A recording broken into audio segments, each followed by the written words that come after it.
trompé, mais on dirait que Kabila appelle à un coup d'État ou à une révolution colorée sans le dire clairement. Il semble suggérer un renversement du pouvoir de manière voilée. En réaffirmant son autorité morale ou historique sur l'armée, il envoie un message ambigu. Même s'il ne dit pas explicitement désobéissez ou renversez le régime, ces paroles peuvent être interprétées comme une incitation déguisée à défier l'autorité actuelle.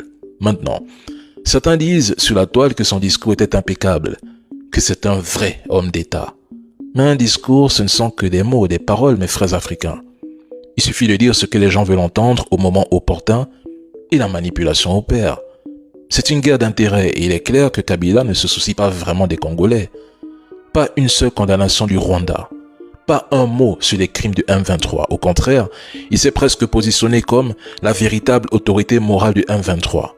Il pose ses conditions même pour unifier le pays, évoque un gouvernement d'union nationale et appelle l'armée et le peuple à prendre leurs responsabilités, autrement dit, à agir par eux-mêmes, ce qui peut être perçu comme un appel au soulèvement.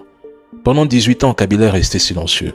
Il a laissé le sang couler, les frontières être perforées, n'en parlant même pas des institutions.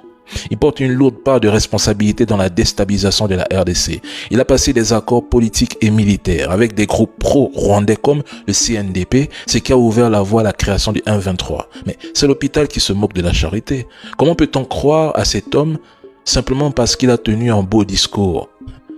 Il a attaqué le gouvernement de Tshisekedi, il a dénoncé, il a exposé ce que certains veulent entendre. Et après, que fait-on de ça? Un homme qui appelle indirectement au soulèvement.